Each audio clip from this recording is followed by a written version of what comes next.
today? I'm pretty good. We've been, this is really awkward because we've been trying to do this for like 3 weeks now. I know, right? And we live in the same house, so it's just kind of weird. But, and I live literally right under you. Yeah, you live right underneath the thing. Don't do that. Don't do that. It's okay. It's okay. So, you know, Tears in My Smile. Love it. Yep. And made me cry. Yeah. What was your intentions on Tears in My Smile? Well, okay, let's cut the interview feeling, right? When we first, what happened was, and a lot of people don't know, you're probably like the biggest reason why that song came out.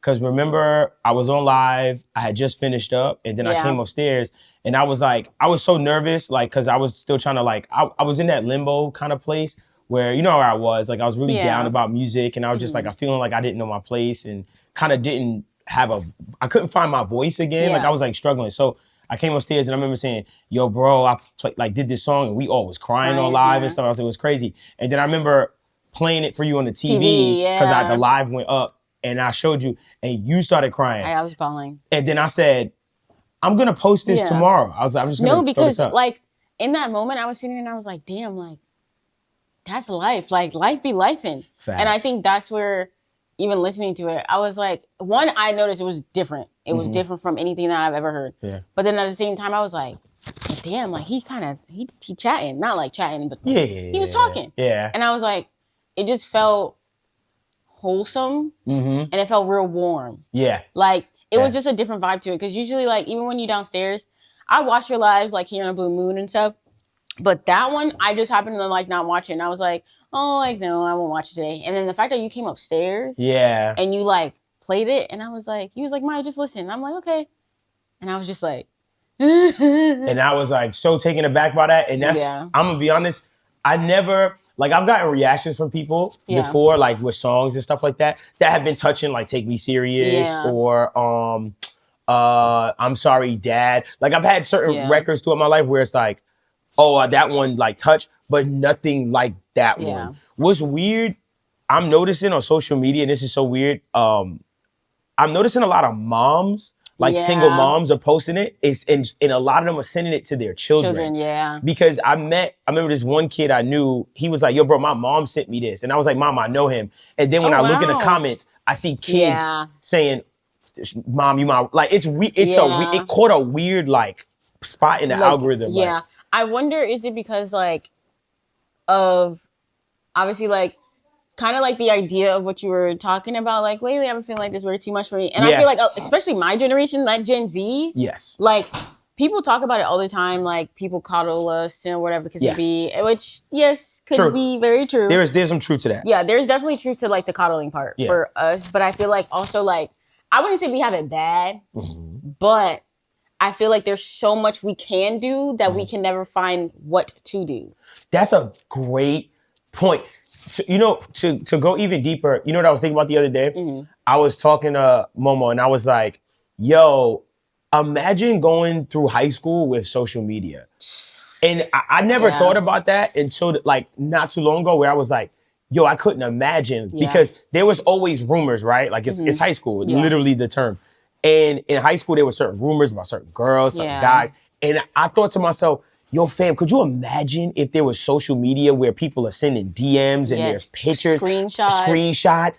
And I thought to myself, oh, that's why there's such a disconnect with these kids today, because they're dealing with a whole different dimension of, like, socializing and stuff like that. And so, that's why some people are, like, socially, like, awkward. Yeah, well, you got to think about it like this. Okay, think about it like this. And this is something else we said. I'm showing my age on this right now. I was thinking the other day, I was like, we was watching a show, and the kid, she got a text. She came in late, and she got a text on her phone, and she walked away. And I was like, yo, you know what you had to do to call the girl, like, at her crib? Like, there was no cell phones, really. So you had to call the house. There was a barrier. Landline. Yeah, there was still a barrier where you knew all the people your kids were talking to at some point. Okay, there was a barrier. So I had to call the house. I'm like, hi, this is Devvon. Hope all is well today. May I please speak to yada yada? Like, I used to have my line ready to go. And now you can text, you don't meet no parents. Most of y'all don't meet parents. I had to meet and have a conversation with every parent of every girl I ever, like, talked to when I was a kid. Oh yeah, no. There was no way to get them. Because even now, like, even back then, like, we had Kik, and Kik was like not like MySpace, but it was like whatever y'all's chat like little line was, where you can make your own account. And the fact that I feel like now you could just make accounts and not even know who you're talking to. There's so many apps to do weird stuff, like free texting apps and free. There's so much stuff, so you don't even have to bother. But to kind of like piggyback off of that, yes, I did see Tears in My Smile kind of becoming like this song that opened the way for me to just be more, not saying inspirational, motivational, positive, but literally to be myself in a sense of like, oh yeah, my fan base gave me a chance and an outlet to say, no, you can write about this now. And it's weird because I've always felt like, not always, but a lot of times I've felt like I have to kind of like be a part of what's going on and stuff. But for like the a trend. trends of like, yo, that's not what people want to hear right now. And it's like, I was so wrong. Like my publisher said it, she was like, you got to understand, I think the big reason why it works is because people are craving for hope. Like that's something that a lot of people are looking for now. And I think with the way the world is right now and the way that we see social media, it's like, and I think people don't understand, like social media is just for me to post what is perfect, like what's going on, so you can be like, oh, like it's the highlights. This exactly, like Instagram, social media is the highlights of my life. On the back end, you would never know. Even with famous people, you have no idea what their back end may look like. But obviously through social media, it looks all peaches and creams. But one thing I can genuinely say, I'll never switch my life for somebody else's. Yo, I say that to people all the time. You know what I be saying? I be like, you have no idea what other people are dealing with, right? Yes. Like, I have no idea. But on the surface, when I look at their Instagram or social media, I'm always like, I do that. Like, what they say, like, comparison is the thief of joy. Yes. I'll compare myself to people. This is something I've learned to stop doing just recently, where I'll watch someone and be like, dang, like, that post went viral. Dang, why can't I figure that type of stuff out? And I realize, like, bro, you have no idea what they're dealing with. I have so many friends coming from the independent music scene that I look at where I landed and I go, bro, I'm so lucky. Like, I have my master's, I make a great living, just beautiful home, like family. Like, I think about all this stuff. I figured out, I invested my money, luckily. Like, I was good, like, thank God I figured out. You've always been good with money. So. I've been, because I don't like not having it. I don't like not having no money. I ain't gonna lie to you. So I'm glad, for sure. I ain't gonna, if you know me close, you know I don't play about money, and you know I like money, and you know, like, to me it's counting like every dollar. And the funny thing is, music, I'm not even making much money in music anymore. That's the crazy part about it. I still make good money in music, don't get it twisted, but I don't make, like, music, the finances of music for an independent artist is so different now. Like, it's so different. So you have inspired, I always talk about, like, me, because I feel like when you play your music in the house, I always get, like, really excited because I'm always interested to know, like, where you are in life within your music. That's the only way for you to figure, to know that. That's the only way I feel like how I know, like, where you are, what you're doing. Because even, like, when, let's go back to where, like, you were doing, what's the song called? Oh, like, Love Crimes. Like the weirdo, like, Volume 1, Volume 2. Love Crimes. What was that on? That was like side B of something. That was Raw, right? I think that was Raw Sound Volume 1. Yeah. So even, like, just through your music, I feel like you have elevated in a way of, like, figuring out, like, who you are. And every time, like, you play music in here, like I said, it's always, like, a different vibe. Like, I could tell, like, when you're kind of, like, switching from, like, not genre, but, like, a trend. Something. Yeah, like, trying this genre, trying this trend, seeing, like, what works.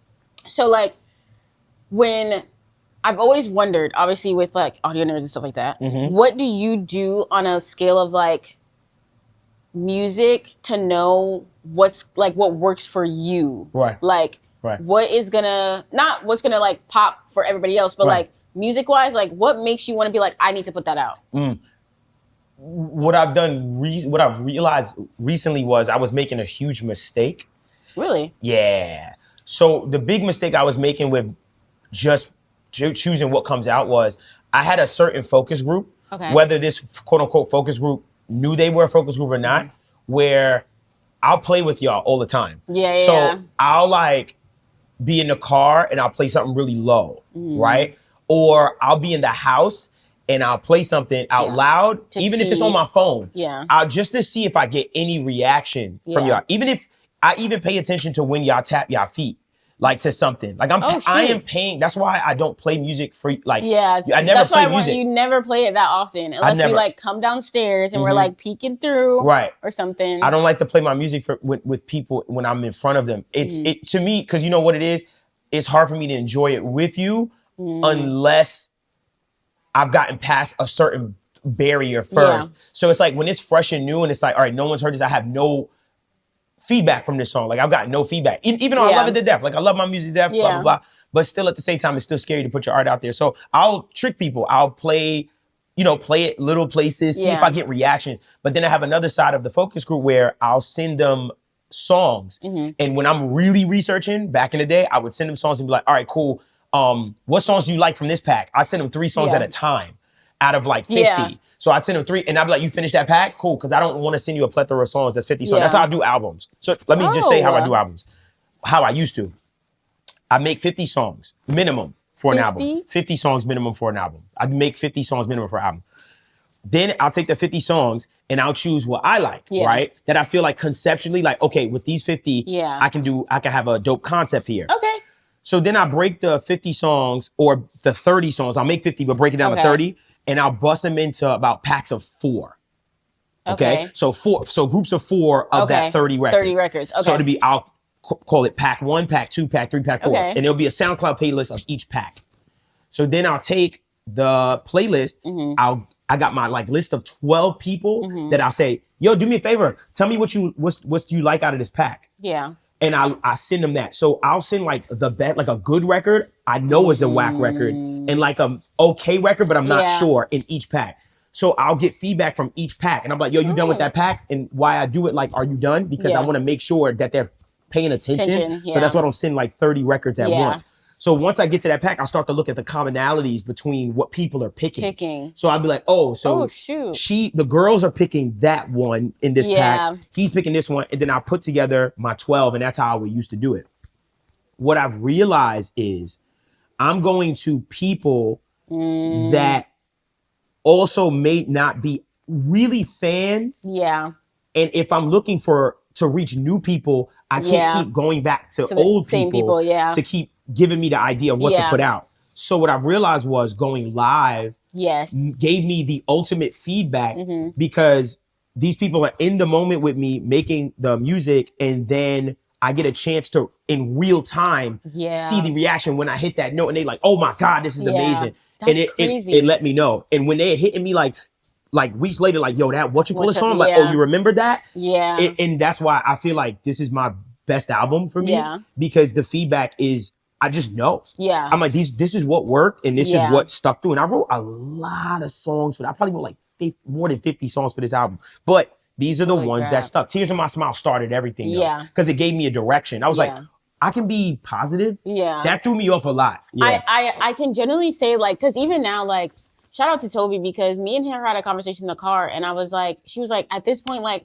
the rah-rah music, like, it's cool. Like, we love it. Like, I love sometimes to go to a club and, like, you know, do my thing, whatever. But there also comes a time where, like, sometimes I just want to vibe. Like, those songs where I can, like, take a nice drive. If the song can, like, get me through a 10-hour drive. Yeah. 10 out of 10. Yeah. Because I feel like at this point in my life, and, like, a lot of people, they're just trying to figure it out. Yeah. And they always need a song where it's like, I can't talk about throwing money. Like, you know, there's just certain things I can't relate to. Yeah. It's like now I feel like people are looking songs that they can relate to, and then they can be like, damn, like, I feel that, or I've been there, or whatever the case may be. I'm starting to kind of lean into the space of, I don't want to be the person playing in your car on the way to the club. I'd rather be the person that you play in your car on the way to work. Yeah. Like, that's who I want to be. I've leaned that way, and there's nothing wrong with that. Like, you know, it's nothing wrong with being a person. Like, it's all good. But I just feel like I serve better. Hi, Mom.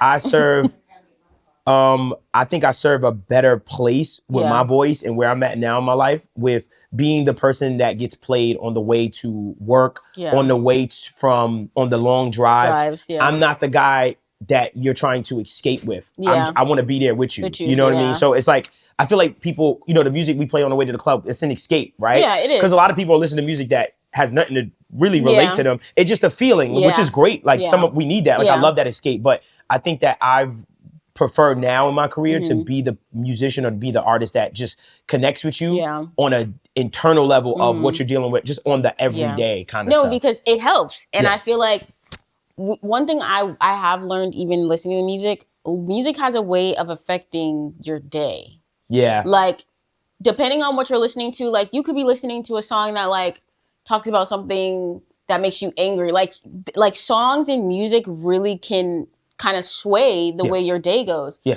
And I feel like if I want my day to go good, I want to listen to something that makes me feel good. Yeah. If I want to cry, I want to listen to something that's going to make me cry. I feel you. Like, that's what I'm looking for when it comes to that music part. And I think hearing Tears in My Smile at that moment, I cried. But when I listen to it now, because I've gotten over that little hump, I'm happy when I listen to the song. Me too. You know? Yeah. So it's like, that's the songs. I need songs where, like, I can listen to it despite what I'm going through, and it can kind of help me through all those pavements. And I know one thing that, like, you even spoke about was, like, the 4s is the funeral, the wedding, the freaking birthday, and graduation. So I was saying that thank you. Yeah, thanks, Mom. This is hilarious.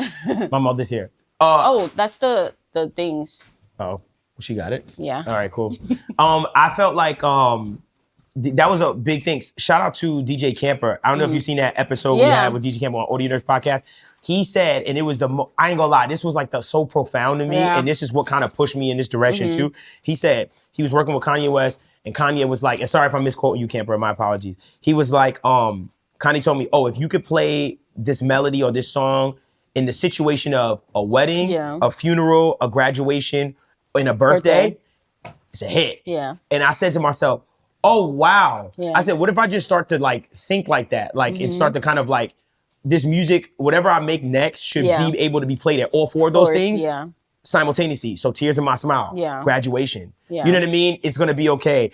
Funeral, it's going to be okay. A wedding, it's going to be okay. I need someone to say, like, all of those things I felt like were all encompassing, and that pushed me in that direction. So me and Mitch Lance, shout out Mitch Lance, kind of started to come up with, like, this churchier, melodic kind of hip hop, R&B kind of style, and that's what kind of we landed on with everything. I literally, when you said that, I was like, damn. So now, like, even when you let me listen, and I was like, every song, I was like, damn, I can play this, at a birthday. Right. It, to where, like, I'm gonna bop to it anywhere. Yeah. Like, that is the feeling that I sit there and I'm like, no, like, this is the one. Like, listen, and I always say this, not to be like, oh, that's my brother, blah, blah, blah. Like, no, like, I've always, like, critiqued you, like, no matter what, because I'm like, at the end of the day, like, I want you to know that, like, if it's good, it's good, and if it ain't, let's go fix it. Y'all are pretty good with that. Yeah, so y'all I'm are like, pretty good with that. But this one, I'd be like, God, man, I need this in my life, bro. I hear you. Like, it's fire. And I think that that's good. All of your albums or projects have been, like, it was a point in your life. They're all time capsules. Yeah, they're literally all points in your life. Yeah. And I think that this one in particular, and I tell Mom, like, anytime I'm, like, talking to her about it, I'm like, bro, like, this is the project that I feel like I finally can say I know who Dev is. Like, they're, like, a part, like, I might not know, like, fully, but I got something to where I'm like, oh, yeah, Dev's, like, he's, this type of guy. Like, just from this particular album, I have a glimpse into your life and, like, what's going on. Mentally. Or, like, exactly. Yeah, for sure. So, because even, like, you listen to Tears in My Smiles, and you literally said, you said, I'm in the house with what did you say? I mean, I conflated so many different songs together. But look, from the shades, hoping that someone sees me through these shades. Like, I'm sitting in the house with the lights with the lights down, hoping that someone sees me through the shades. Yeah. That one, I was like, when you think about it, and then you kind of backtrack, you're like, damn, like, no, he do be in the house like that. Like, there be days. It's a cry for help. Yeah. But that's the crazy thing. Like, that line is a cry for help. Yeah. It's like, I'm in the house now with the lights down, hoping that someone will see me through these shades. Like, that's a cry for help. You know, but I know a lot of people like that, where it's like, they're quote unquote, I hate to say it, like the strong friend, right? Where it's like, dang, like, I'm the person that people always go to for help. And I don't want to show them a sign of weakness or kind of like a burden, break to them because they depend on me. You know, so it's kind of like a different, people don't realize a lot of people deal with that. Some people think they're that strong friend. You're not. Yeah. Where I laugh because there's so many friends that I have that I say this to them, and this is no shade to my friends. I just want to be very clear that you always ask me questions about stuff about you, for you, like advice for you. But I don't think people ever realize like how much I don't ever ask them anything. Like for me, like, yo, I'm dealing with this. Like, you never even heard me say that to you. You know what I mean? And I always want it, not wonder, because I'm not saying, yo, I'm looking for it, but it just doesn't happen. Like, that's just not my relationship with people. You know what I mean? Like, what I have, where I'm like, my songs that I'm writing is pretty much the only insight into. And I feel like it's the way you communicate. It is. It's the only way I know how to communicate very freely, where I don't feel so like, this is weird, you know, gotta be tough. Cause I get that from my grandfather too. Like, I know that. Like, my grandfather was such a tough guy.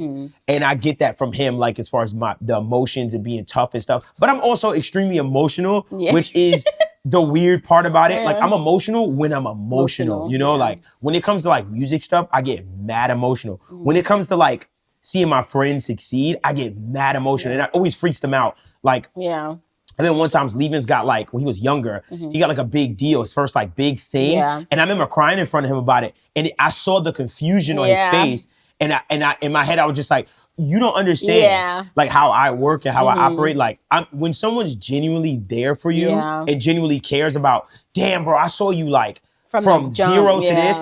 Wow, those are the friends like I beg for, you know what I mean, in life, that I hope that someone is like just genuinely happy, right? Like, there's very few people in your life, bro, that you're gonna find it's like, bro, he's genuinely happy for me, like to the point where he or she cries. That is very true. And I feel like I know, like you always say, like, as you get older, it gets harder, because now like in a sense of like finding friends, because I feel very hard.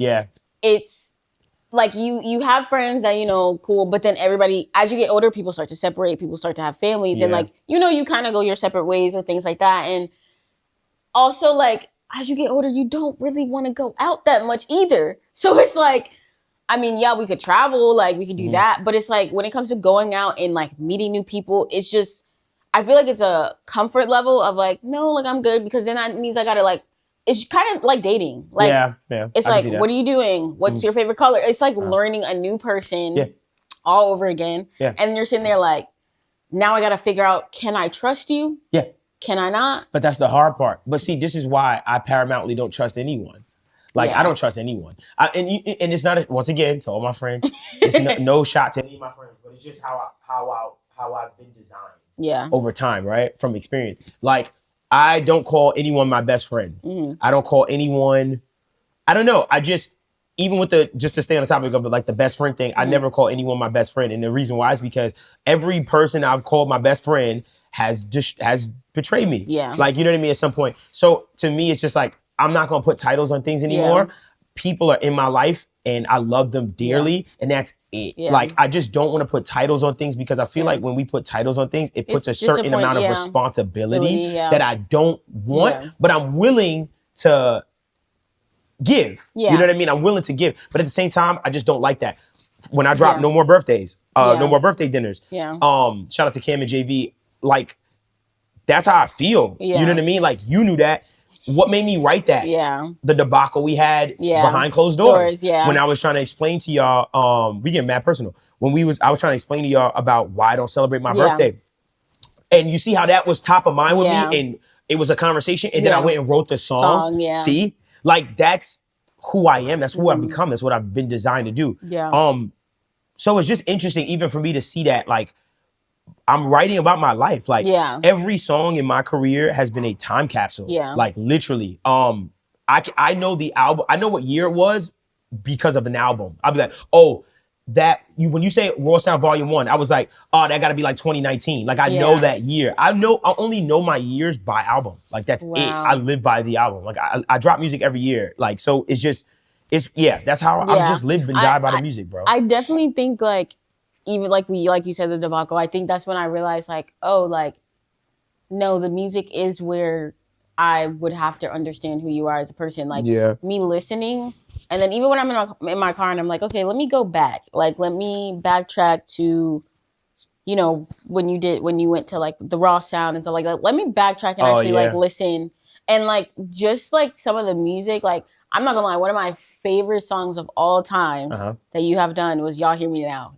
That shit right there. Oh yeah, that was an angry time. It was not really an angry time. That was more of like, I did it, and now I'm gonna talk a little bit of shit. Yeah. Like that was what that was, because I brought up a few things that were like on my mind. Yeah. And I don't know, it just was like, but it was like you said, it was a time in your life where it was like something. I did it. I did it because all the people that, you know, was talking shit about me and like telling me that the living weirdo thing wouldn't work and that's stupid, and you know, and just like seeing in that moment, like that, for instance, that time in my life, it was just like, it was like, oh, it's my time now. Like that's it. Like I beat all of y'all like that told me don't do that. Like there was so many people wrote that said the living weirdo thing. They was like, that's stupid. That's never gonna work. Like some high up people that shouldn't have did that. You know, that wasn't cool to do. You know what I mean? And it does suck because even looking at it, it's like, remember we spoke yesterday about I was watching that video, and one thing I'm learning personally from like being around you and from being around everybody, being in New York as a freaking home, is like you may get 1,000 no's, but that doesn't mean that like you should give up. And I think something that people, especially like in the industry and stuff like that, and it does suck because there are people from like, you know, higher ups that's like, no, like you're trash or you're this or that. For sure. And then it's like, then they see you not give up on what you want to do, and they like, damn, it worked. Yeah. Like, you know? Yeah. And you're sitting there like, yeah, like you thought I was going to listen to you. Yeah, and they poop, and then they'll poop on you even harder when you do get there because they know I already killed myself with that person. So now I'm extra just going to, now I got to keep this persona up. Yeah, but what's funny is a lot of people don't know, like, the behind the scenes of like what I'm involved in. Like people have no idea. Yeah. So I be laughing sometimes because I'll know a lot of these, like I've been around for a long time within the industry, outside the industry, the internet. Like I've gone viral in every era of since the internet began. You know what I mean? So to me, it's just like I've watched like how much things have changed and how these people in the industry have like just pooped on me for certain things, but then I'd be right on time. You know what I mean? Like I told you, like I remember when people used to yell at me a lot and be like, you need to be in a club, like you need to meet all the DJs. And I did, I played that game. This is New York. So I run around my record, you know, trying to promote to the DJs. And I was doing my thing. I had this one record called I Like It back in the day. I Like It. I was running around with that. And I promoted that record for like months and months. And it was a bigger underground record in New York. Like, right? It was in the club. I had all the DJs playing it, blah, blah. But I started to really look at the internet and say, bro, I want to build a business. I can't build a business this way. You know, we're just running around with one record and trying to get it to pop. Like, I was like, there's no way I can build a business. So what I wound up doing, shout out Futuristic, shout out the Funk Volumes, Dizzy Hip, seeing those guys in that era is what really changed my mindset and said, you're selling t-shirts? Yeah. Like, huh? Like that was foreign. Yeah. You understand what I'm saying? Like, think about where era I came from. To be like, wait, people buying it is what threw me off. So I was like, oh, it's possible. I came from New York. New York was too cool. Like at that time, it was just way too cool to sell a t-shirt. You can't sell a t-shirt. You ain't buying a t-shirt, you bum.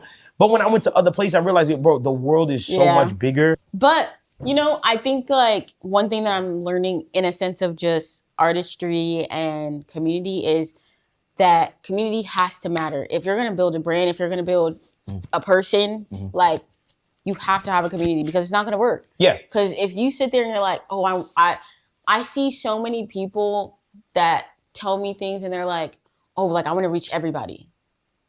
That's kind of hard. What I say is, okay, so I understand the people that be like, they want to reach everybody because, you know.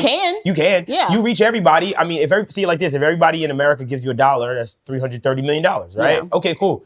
But in the back of my mind, that's, you know, not the most realistic thing in the world. From a music standpoint, because everybody has different tastes and stuff. Yeah. So for me, I say to myself, and what I throw at artists all the time, I'll be like, yo, when you throw out a song, that's just another point on another piece of bait on a hook for you to catch maybe 6 fans today or 7. And I'll find a lot of artists that are just like, oh, I've been doing music 5 years, but they don't have one song up on social on DSPs. And I'm like, why? They'd be like, no, it's just never been right, blah, blah. And I'm like, it's an excuse, It's never gonna be right. Yeah, you like can't to be me, perfect. Like it's never gonna be perfect. The way some people are built for independence, some people are built for needing like a major label.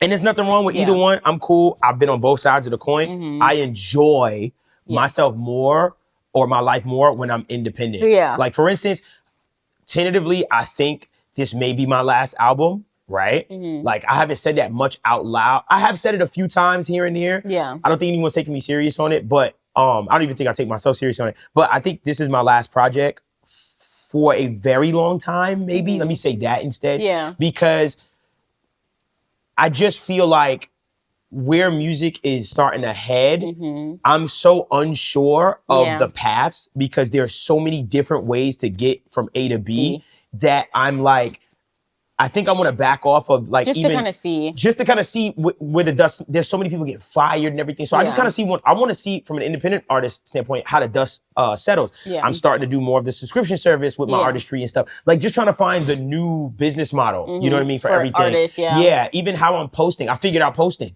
Finally, this was I'll be honest. Out of every era I've been in, like, and been able to crack through and go viral, this has by far been the hardest time to find myself and to like get things to work.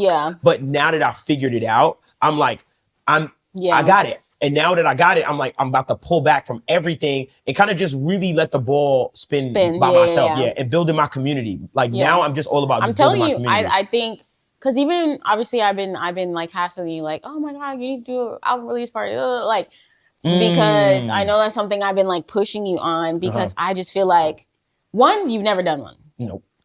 I should punch you, but it's okay. You never done one. So in my head, I'm like, the way and I say this from a sister standpoint and like from the outside looking in and the inside looking in, because seeing the way that it affected me and seeing that like when you saw that, you knew that, you know what, let me go back downstairs. This has something to it. Let me evaluate. I feel like if you saw people in a room, fans, whoever in a room listening, and they like, somebody might have a tissue in their hand. Like, you know, I feel like if you saw that, I think you would even see the effect that you have on people. Because sometimes I even look in your comments, and even when you put Tears in Your Smile out, or like you were on live, I'll never forget, you were on live one day and somebody had commented something about like you help her and her husband, like just things like that. And I feel like that's what people should want to do as an artist. Like, and obviously sometimes it could be the fact that you just like making music. I completely understand that. But I feel like from that standpoint of like seeing people comment and be like, yo, like, I don't think you understand what you have done in my life. And you using music as an outlet, that outlet has connected other outlets to other people. So that's why I've always been so hard on you on like, no, we need to do a release. Like, I need you to be in a room and people need to sit and listen to this because it has a magical touch to it that you may not understand for other people. You might understand it for yourself because obviously you wrote it, you know? But to see other people be like, damn, Dev, like, I don't think you understand. Like, I lost my house and this, like, you just never, I always say you just never know until you try. And just like you said, you know, putting out songs or whatever the case may be, you got to put it out. Try. You have to try. Just even the try song. So, like, bro, all of it, bro, like, along the path of just doing the whole album, all I kept saying was, I'm finally gonna get out all the emotions that I've been thinking, feeling, hearing. Like, Know Better. Like, Know Better is like one of my favorite songs on the project, which no one's really heard much of. But you Know Better, really which I can't wait. Well, it's out now. But you know, Know Better is one of those songs because it's like, I be complaining about my life sometimes, but when I see it from the outside looking in, like, it's literally a conversation with myself of, bro, you be complaining, you sad, you depressed. But when I look at it from the outside looking in, I go, bro, people got it way worse than you, bro. You gotta start appreciating what you do have and not looking at the glass always half empty all the time. Like, so just all those songs, bro, are like so special to me. And I'm grateful to my fanship for allowing me the space to write it. Because if it wasn't working and you know, it's just doing 100 views, then I would assume to myself as an artist, like, unfortunately, oh, that's not working. That's not what people want to hear from me. And it would back me away. But seeing it go viral and seeing the other stuff, you know, not work. It's like, yo, bro, they don't want to hear that. They want to hear this. That now I'm starting to get it. Like, even shout out Suchi. with the I was price, literally just about to talk about that. Yeah, with the Priceline record, like I don't think people even understand. And she wrote that. Like I just wrote my verse, but that was her song that I happened to hear, and I was like baffled. And it wasn't a duet. It wasn't meant to be. But I was like, listen to me close. I was like, the Priceline record is literally about a guy or person that's battling with the issue of making a commitment because you're afraid. But this person is like, show me all your demons. I want to meet them. Like, I want to know who you are. It's such a deeper conversation. I hope people realize it. Like, it's such a deep conversation of that moment of somebody that's just blocking their blessings, like the self-sabotager. You know, like we all know that person. You ever talk to someone? Sure do. Yep. Get in a relationship and literally you're like, they just get weird. It's some people are they're just so scared to commit. They're self-sabotage and they don't realize, why can't I find love? It's like, because you self-sabotage. So that song, that Priceline record, for me, I just understood it. I was like, this is a beautiful way to eloquent like that. Because I'll buy my plane ticket right now. Yeah, and see, I'll buy my ticket, like, what's up? Like, I'm like kind of showing And then it's like some excuse like, you know, it wasn't even, and you're like, all right. BS, I don't want to hear that. Yeah, it's like, I don't want to hear that. Yeah, I think, I'm not gonna lie, since, I think I told you, I came home and I was like, yo, roller coaster? Yeah, that threw me off the other day. Yeah. I cried because I'm just like, I feel like, let me not put all my relationship things out there. But I just feel like personally, like I've always been the type of person to be like, oh, you know, like I want to be in a relationship. And I feel like I talk to you about this all the time. I'm like, I want a relationship, like, like I want somebody. And I know there's a lot of people that want to be loved or appreciated and stuff. Like I love myself, but it's good to have somebody too. So, you know, that you're with to love you too. But I feel like even with roller coaster, like that, I feel like a lot of women can relate to it because there is at least one guy in their life or person in their life who made them feel like every time it's like down, we gotta up, we down, we up, we down. And you just in there like, bitch, I'm tired. Like I don't want to do this no more. And I feel like that's where like Priceline and roller coaster come in handy because it's like Priceline I feel like is more so like I'm still trying. All right, I'm throwing, bro. I'm trying to still be give with me you. Something. But roller coaster, it's like, all right, now we just, you gotta get off. Yeah, you gotta come get down. Off. Yeah. And like you said, I feel like that song, hearing from you, I think, you know, me and your sister come to you about all of our relationship stuff, and I think it comes from like a best friend standpoint of like a guy best friend where you're like, bro, like this is what's going on, and he's like, listen, and you know I ain't gonna lie. I'm not gonna lie to you. Yeah, I'll just be honest with you. Yeah, but you gotta let it go. Yeah, you gotta let it go. And sometimes, you know, it is hard for us to let it go. Yes. But we hear you. Yeah. We might not listen. Easier said than done. But, you know, and I think roller coaster has that effect of like, I hear you. Like, I might not know you, Dev, but I hear your song. I know what you're trying to tell me. Yep. But I don't know if I'm ready yet. Yeah.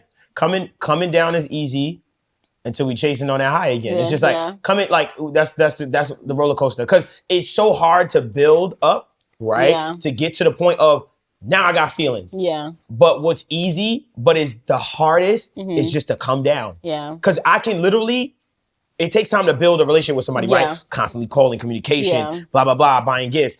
But then to make a decision to say I'm done and stop calling, texting, press block. It's easy. Yeah. Like it's so easy. So that's why I was like, dang, like being in a bad relationship is really a roller coaster, because that coming up, that build up, you know how that build up is, that dun, dun, dun, dun, dun, and you don't know what is gonna feel like, what's about to happen, and then shoof, and then you just come right down. And you just like coast. What am I supposed to do? You get back on the damn ride. And it's unfortunate because there's sometimes where it's like, you just want the high. Sometimes you just want it. Sometimes you just want the thrill. And sometimes you're like, I don't care. I don't care. Yeah. And you just like drop, like let this thing, let it go. But then, you know, then you look back and you reminisce and you're like, should I have done that? I should have done that. Yeah. It does suck. But at the same time, I feel like even listening to roller coaster, it's like, sometimes it's like chasing on a high again. Why not? Yeah. So you chasing on a high again. At this point, it's like, you don't want nothing else happening. Yeah. So and I said, you don't want to look down. I'll tell you when it's over. Yeah. It's like, because most of the time you don't even know yourself. And that's why I wrote that line. I was like, you don't want to look down. I'll tell you when it's over. Because basically we just close our eyes and just jump into a bunch of stuff. Yeah. Especially if it sounds good. Yeah. Absolutely. You just do it. Yeah. Because even coming from like the beginning, like the affirmations, and I think that's something that like I really enjoyed, because I feel like I try to keep myself very like grounded and like you're beautiful. Like, you know, like those things. Because even shout out to Jay, she gave me an affirmation that I read every day. And it's like, discipline is the greatest form of self-love. And I realized that, yeah, it is, because when you can actually be disciplined and really do something, you're showing yourself like, okay, I can work, I can do it, you know, rather than finding that discipline in something else or somebody else to be like, oh, well, if he don't like me, and if she don't, you know, rather than like, if you find discipline within yourself, you're just kind of showing yourself you can do it. And I think that beginning of like the words of affirmation is so important for people to just hear it and even say it out loud. Because I always say, when you say things out loud, the power of the tongue is very important. So like, when you're saying things and you're like, you know, I'm beautiful, you have to believe it. Like, if you think that you're beautiful, you better believe it. Don't, you know, down yourself or whatever. And I think the beginning of that album, like, that was definitely needed, because it definitely shows that we need to love ourselves first before we allow other people to love us, or like, you know, give that to somebody else. Because it is important. It really is. You got to say it out loud to yourself. Like, for instance, with my wife, with Momo, I'll say, I was always big on in our relationship, through the highs and through the lows. And my God, were there highs and lows, makeup, breakups, etc. What I always told her was, what we can never do in our relationship is lose ourselves in the relationship, right? I said, you have your own life. I want that to be clear. You have your own life, and I also have my own life. And we come together and we have a life together. But I never was a fan of relationships that literally people get lost in the relationship. And we know all have friends that their existence is their relationship. To me, that's not for me personally. I've always enjoyed having someone that has their own life, and then knowing about their life, and then coming into their friend group, and then they coming into my friend group, and then we have our friend group together. Like, that's important. I like, for instance, I get caught up laughing on the internet when people are like, oh, do you pay all the bills? Like 50-50. 50-50, like conversations like that. And I'll probably get killed for this, and I don't care personally, because this is my mentality on things, and I'll explain myself. I personally believe, of course, you know, I want to give you things, I want to gift you things, but I wouldn't drive that beautiful car outside if Momo didn't have her own. To help support me, to make my life easier. I'd rather not have a partner that all the financial burden is on me, because then it only shrinks my opportunity sometime for other things that I could be doing. Now that she's bringing in an income into my home, my mortgage isn't as high, my bills aren't as high.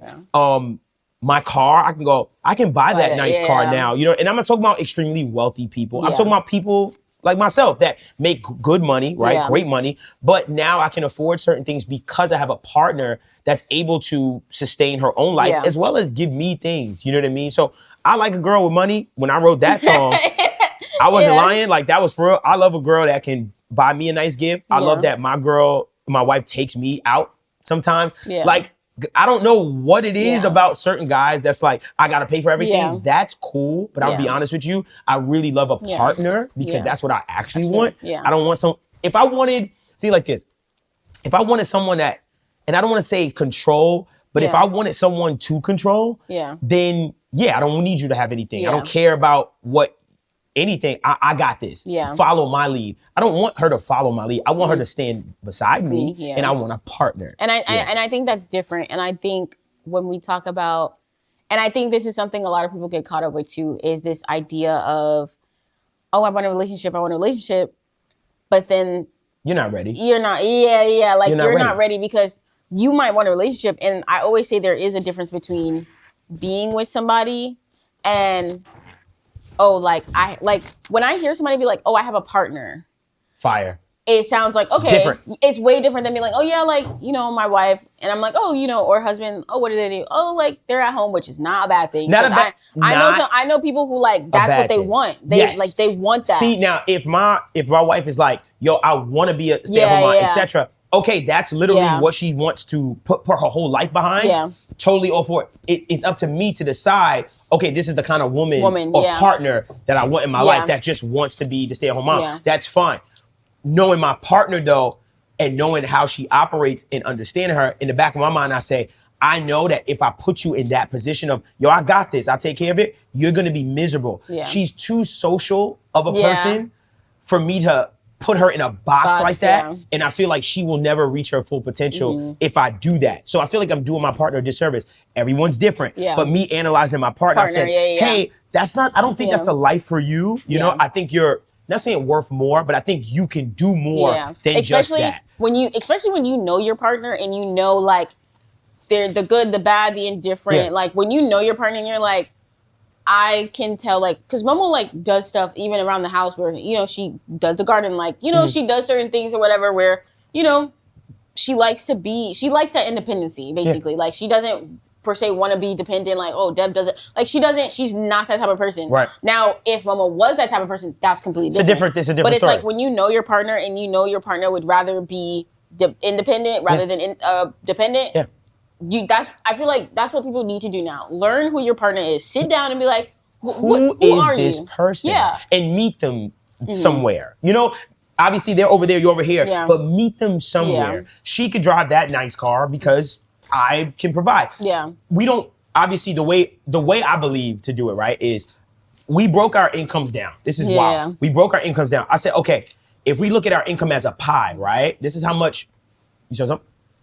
Good. Oh, well, this is our income as a pie, right? And I was like, okay, if I bring in basically 60% or 70% of the money, and you're bringing 30% of the money, then let's do it where you pay 30% of the bills, and I pay 70% of the bills. The reason why I like that, for me personally, and I know it's not for everybody, and I'm not saying this is how it should be. This is my life, not yours, is because I feel like I want my partner to have a sense of responsibility where she can actually tell me, yo, turn that heat down, all right? Because I pay that bill. Yeah. Yes, ma'am. You understand? I can't, there's nothing I can say to her on that. Yeah. But then I pay the electric bill, and I'll be like, turn that light on.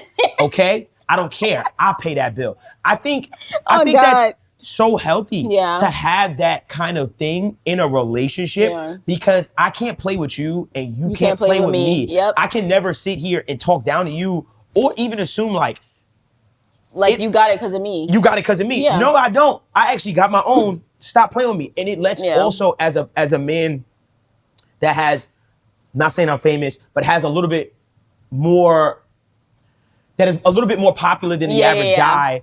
I think that it also allows me to have the safety of knowing that this person is really here for me. Yes. Because she can do she got her own money. She can do what she wants. So for me, I need to have a partner that is also capable of providing for themselves and for me as well. Because it also adds that extra layer of security of, I don't feel that pressure that a lot of men feel where it's like, bro, it's just me and I'm hiding stuff. And I'm like, yeah, we can't do that. And you see when a man gets like, kind of like, yo, like we can't do that. And it starts to build up. But no, she can do that herself. She goes on her own vacation with her friends. Cool. You understand what I'm saying?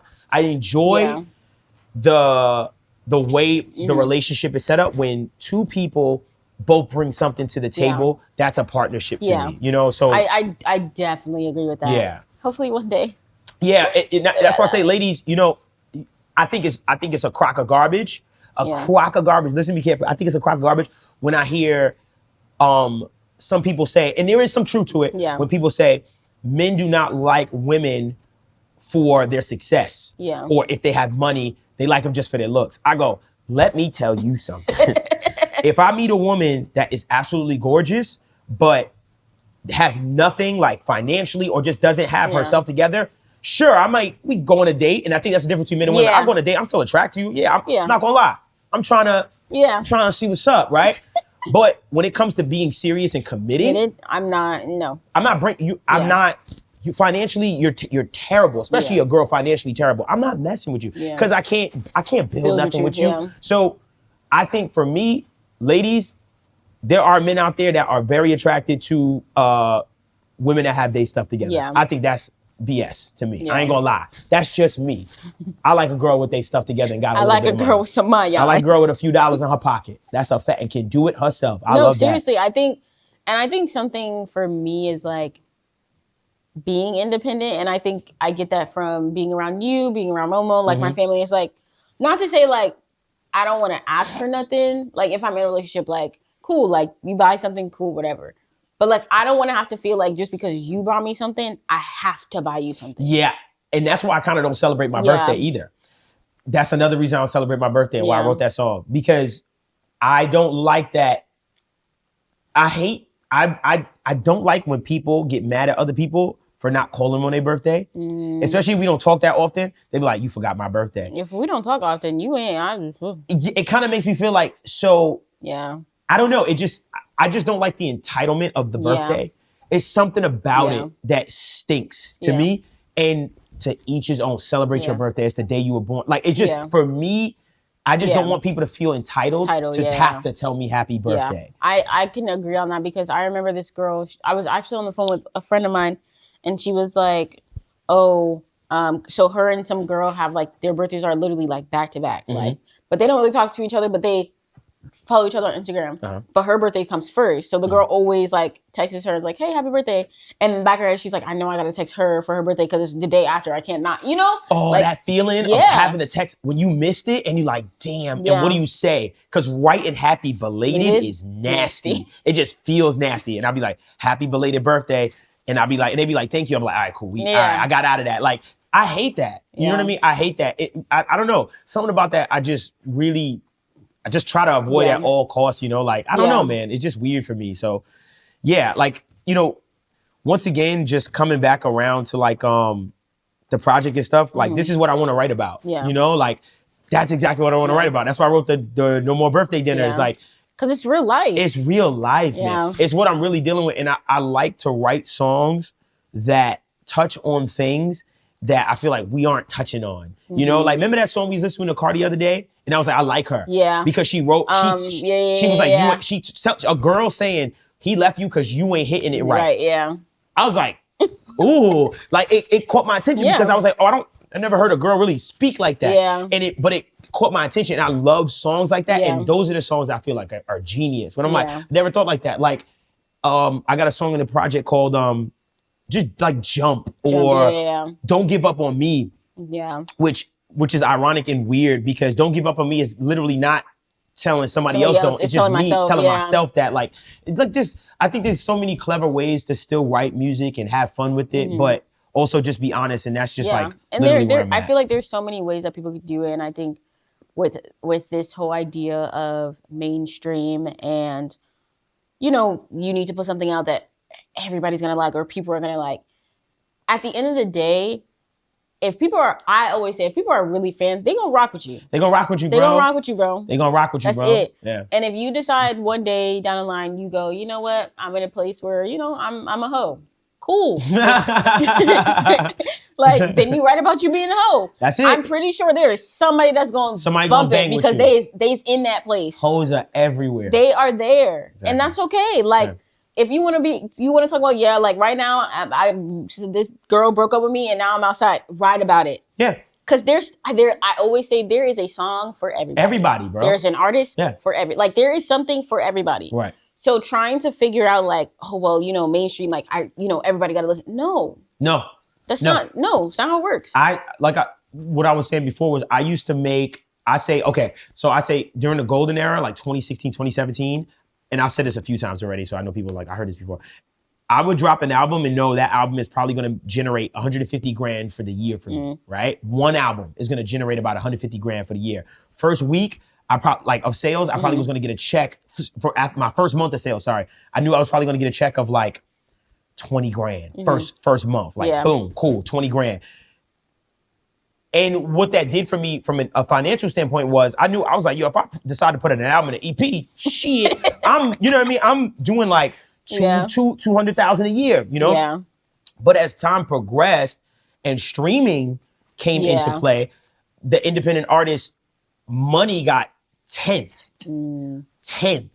And, you know, this is, for instance, one of the conversations that I wanted to have about my artwork. Yeah.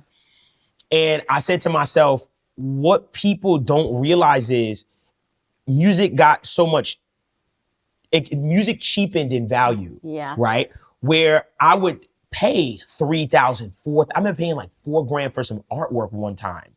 Paid $4 grand for artwork. Now that's completely absurd for me at my level because I'm not going to recoup that. You understand what I'm saying? First week, I'll be lucky to get $500.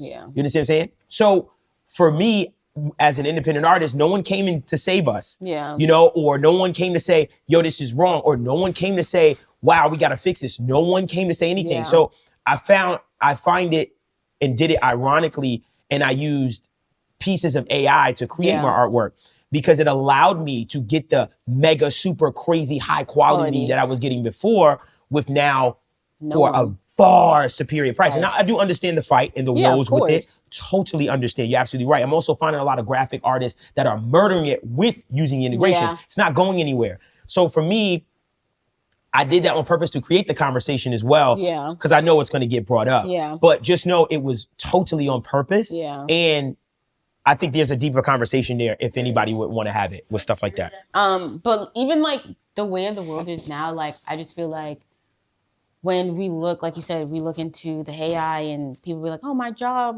you know, I don't think that as of right now, the way the world, I don't think AI is going to take away human jobs fully because there still needs to be a humanized, like, ideal or aspect to it. Yeah, like an aspect to it.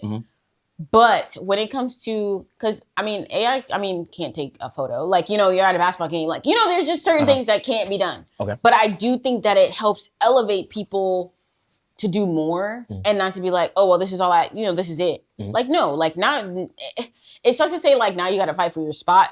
But in a sense, if you want it that bad, you gonna fight for it. I'm gonna fight for it. It's that simple. What I say is like, maybe not simple, but right. I think that AI is, for my opinion, I think AI is going to take a lot of jobs from people. I also do think it's going to create a lot of opportunity for people as well. I obviously I don't know the future. I can't say that AI is going to either do more harm than good or good than, or nothing like that. But what I can speak from my perspective as far as how I've been using it is, for instance, if we look at the artwork, what I wanted to do was I said to myself, okay, when people see the CD, they're going to notice that I did 4 or 5 different, I created an entire environment, right? And I don't think people really understand how also not easy it is to get what you want out of it, like out of prompting. Because there's still stuff that's what I'm saying. People don't even know, probably some people don't even know what I'm talking about when I say, okay, well, you got to learn your prompting, right? Yeah. Where I came up with a theme for myself, right? And let me explain like this. I had to come up with a theme for myself for this project. And I've known for months. I was like, I love the idea of mechanical gardens. Yeah. I was like, I love that idea because a mechanical garden, what does that say to me? It's like you bringing new life to your future. Yep. Like that's what it made me feel like, you know what I mean? So it felt like this new age concept and I was like, I love this idea. And I said to myself, okay, cool. So I want to take that, what DJ Camper said, kind of with Kanye, and I want to let the artwork reflect a birthday, a graduation, a funeral, and a wedding. So I would need to go do a photo shoot, right? I need to buy all those clothes, right? When I buy all those clothes, I have to obviously have the photo shoot within maybe a white backdrop or a green screen. Then after I get all those pictures of me in those 4 different environments, now I have to go to a graphic artist or artist to go and draw the scapes, right? Yeah. And in my head, I'm like, yo, this is like storyboarded an entire like thing. And I started coming up with the cost and I was like, I literally can't afford this.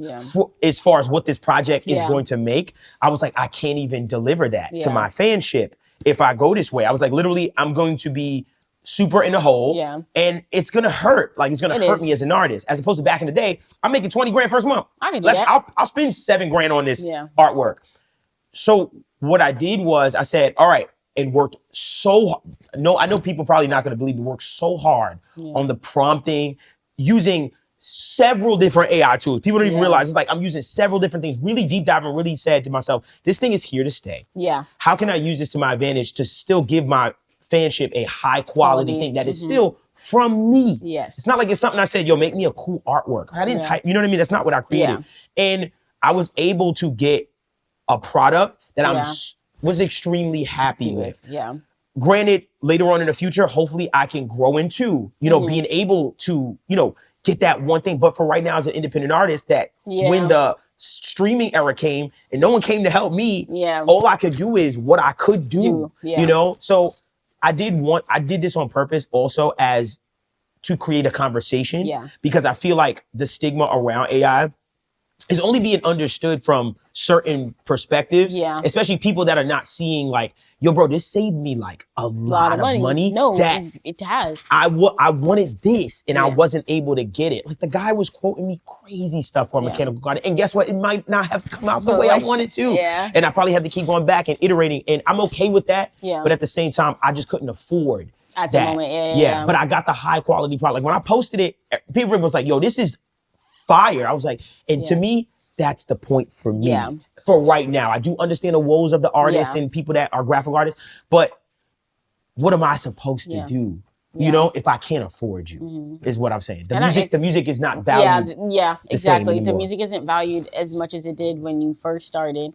And I still want to give them a high quality product. And you shouldn't, I always say, like, you shouldn't just because, you know, okay, I can't afford a $3,000, $4,000 graphic designer or whatever. It's like, you shouldn't have to, I always say dumb down what you want to do. Right. You should never have to dumb down. No. And that's what I think with AI, like, if it's here, it's not going anywhere. So now we have to figure out the best way to use it in the freaking environment, in our app, in our ecosphere. In our ecosystem to be like, okay, I can't hire you, but I know at the end of the day, if I go right here, I know I could get something very similar. It might not be exactly what you do, but it's something that works for me at the moment, and that is not going to cost me an arm, leg, and a thigh. Yeah, it's not going to kill me. And I'm trying to get this off the ground. That's why I said I think there's so much opportunity in it, but then I think that also, sure, it is taking from people. Like, for instance, when the printing press came out, right? I'm pretty sure people that were writers, they looked at that printing press like, oh, no, wait. Am I losing my job? Like, there's no time in history where in my opinion, where a new technology came out and it wasn't a trade-off to something, right? Where I can think about even, I mean, what can we think about? I mean, what is a air fryer doing for microwaves? You know what I'm saying? Like stupid little things, you know, that we not even noticing. But it's like, who's hurting from these types of things? You know what I mean? So I don't know, man. I think that the world is changing every single day. And being someone that has come from era, and trying my best not to complain from going from chronological timelines to algorithmic, to from going from the advent of, you know, not even realizing TikTok was the thing and then being late to the party. I was very late to the party. And I think that's why my career, I never said this out loud, kind of fell behind because I made my first mistake from a social media standpoint where I did not that I didn't see it, but I'll say I didn't see it. You know, I wasn't noticing. And I think it came with my age. And that was the first time that I said, oh, this is what they mean by you get older and you start to get outdated. I was the old dog with old tricks. You know, it's like, okay, put the mic up, freestyle. Why it's not working? Huh? And not understanding, yo, bro, there's these kids over here. This is the new audience and this is the new vibe. And I wasn't even paying attention to TikTok. I wasn't even paying attention. I had a page. I didn't even use the page. You understand what I'm saying? But like an old man, like kind of like, all right, let's get these knees. You know what I mean? Like, all right, let me get in the gym. Let's get in the dust off. Bro, I was shooting, you saw me, I was shooting shots at all this TikTok, re-strategizing, redoing my brand for, I'd say about a year and a half straight. Duds. Spark or something, dud. And then finally, Tears in My Smile came out and boom, and that was it. And then I said, got it, I get it, I understand. Lately, I've been feeling like it's way too much for me. Saving everybody, but no one saving me. Whoa. And then I understood, I started to understand human behavior and the behavior of that first hook and then having a second hook to keep them there and stuff like that. So it just made sense. So, you know, I just don't want to fall behind on things. I think AI is one of those things that I want to grow with. I don't see it as the thing that's going to work against me. I see it as a thing that's going to help me get that same level of quality and things of that nature that I was getting before. Now with less budget or less money. But I'm still getting that high quality product and stuff like that. You can come right back. I'm crying. As you should. My mother's coming. I'm crying. Yeah, that's her. But obviously there is a song on your album that I feel like we didn't even talk about that I absolutely love. Obviously it's The End. it's the end. And obviously in the beginning you talked about like possibly like, you know, your project and not like you said, not like not doing music, but like, you know, maybe even the thank you record. Yeah. So you know who that's about too. We won't say. Yeah. But you know who that was not saying about. Made for. But inspired by. Yeah, inspired by. But it's a letter to my fanship. Yes. But you know who it was inspired by. Yes. For sure. So like, obviously that song has, I don't know, like that song has touched, I feel like, ways in people may not understand unless you are, I wouldn't say older. Oh, I get, unless you have like kind of a little bit of life underneath you. Yeah. And I get it. I'm not, look, I'm not saying I got love under me, but I got a couple tears under me. For sure. And I think that song just reminds me of just being able to realize, like, despite everything that has gone on in your life, despite from your affirmations all the way down to the bottom. Thank you. It's like everything in between is a story, but I thank you. At the end of the day, through it all. Thank you. Thank you for being here for me. Even though I have complaints, problems, issues, I'm sad. Just thank you for being here. Never thought that I would feel this way. You held my hand through the darkest places. I had nothing left. Everyone was gone. There were some nights I was wishing I was never born. Thank you. I'll say it for the 100,000th time. Just thank you. It's a song for graduation. You're getting married to your wife. Someone's passing. And it's a birthday. Just thank you. And that song is the culmination of the ideology of the new me, as far as that's concerned. It is all, and it's a slow ballad, but it encompasses all four of those concepts. And that's, like I said, shout out DJ Camper, shout out Kanye West for telling DJ Camper that. Because that information just getting to me literally has changed my entire perspective on how I write. Shoot, that might help somebody else to be like, I'll be like, yo, play that song. Tell me, can you play it for a wedding, funeral, graduation, and a birthday? Tell me. My whole album, you could play it for that. You play the whole thing, every single song, you know? Everyone. And that's when I sit down and I think of just music as a whole, I'm like, listen, those songs where I could play, and I say this, all my friends, we all listen to different music. So if I can sit down and play this song and all of us can still vibe, where it's like, Maya, turn that off. That's a big deal. That's a huge deal. Because you got so many friend groups where it's like, you might like trap, you might like R&B. You don't connect. You don't connect. But if there's a song where I can play it for every single wedding, there's no way that one of us, two of us, maybe three of us in the car might start crying. Might be happy. Every emotions might be different, connect to it different. Everybody is going to connect to it. That's literally the purpose. So I say thank you for creating an album, a project that not only touched your life in ways that we may not understand or may not know what's really going on behind closed doors, but creating a project where I could listen, I can relate. There's something in it that I know deep down, memories where I'm like, I remember that. I remember a time where, you know, I felt like I needed to get on that plane for him, or I felt like I had this roller coaster, or I say thank you to everybody who did come to my graduation, and you know, little things like that where I can genuinely sit down and just appreciate music again. So for sure.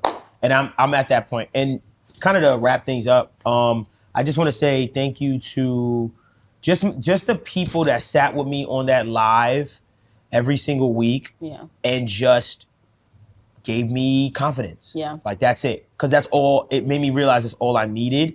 And it helped me to stop seeking validation from people I shouldn't be seeking validation from, you know? This is the first album I didn't really even like measure my success by how many playlists did I get on on Spotify or Apple, which I appreciate. It'd be nice. But I didn't predicate it on that. Before, all my other albums was predicated on that. I remember I got one playlist for one of my other albums. I won't say which one. And I was like, yes, we did it. And then I realized, no, you didn't. No, you didn't. It didn't connect. I don't feel the spirit of, you know, the people. The community. I didn't feel the spirit of the community. But this one, I just feel like I put it all into them. And just the reaction I'm getting from them, I just don't care about nothing else. And that's why this may be my last project, but it's definitely probably going to be my last, like, it's definitely the beginning of a change in my career where I think I'm just going to be putting out music without the hoopla and without all the gymnastics of it. I think I'm just going to be putting out songs and be like, this feels good, put it out. And that's it. I'm tired of playing politics. I'm tired of, I'm just not working so hard, but just tired of just not knowing what's next. So I'm just going to live every day now musically, one step at a time, and just putting this music out one song at a time, and I'm done. This project is the mark of that for me. And until the next phase comes along, then maybe there'll be album. But for right now, where I'm at musically in my career, I'm like, this is it. This is the best I got for y'all. And I'm just gonna leave it all there, as they say on the floor, and that's it. So thank you to a few people I want to thank. I want to thank Mitch Lance for making this possible. He has become like my musical like right-hand guy because he respects me, I can tell, and he's a freaking musician, like, you know, but he respects me so much, and I appreciate that, because obviously I'm not the virtuoso or read music and, you know how to play every instrument, but he respects my decisions musically so much, and he likes what I do so much that it gives me super confidence to have his validation, you know? So I think also finding the people that I value their opinions, that I genuinely like, oh, I impressed you, dope. Working with those people gave me a whole new breath of life. So real big shout out to Mitch Lance for being with me every step of the way, literally being in the lives. I'm like, yo, bro, I'm gonna start sending you stuff, and just knocking it out the park, understanding what I want and just doing it. And then me and him coming together and producing this whole thing. And to all the fans and my supporters, I know I hate calling y'all fans, all the supporters that have supported me throughout the years that are still here, and also all the new ones too. Thank you for kind of providing reinvigoration to my entire like brand and the company. And yeah, shout out to everybody that is a member at DevvonTerrell.com. That helps. That's like the new wave for me as far as the subscription service and giving y'all exclusive stuff. Everybody got to hear the album way before everybody. And yeah, we just gonna see how this goes. I have no plan at all. I'm done having plans.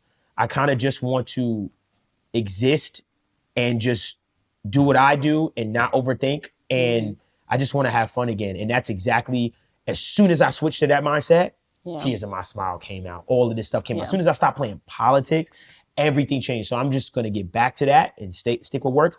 I'm done. I'm not listening to any more of these industry folks or anything. I don't even have management right now. All I have is my publisher.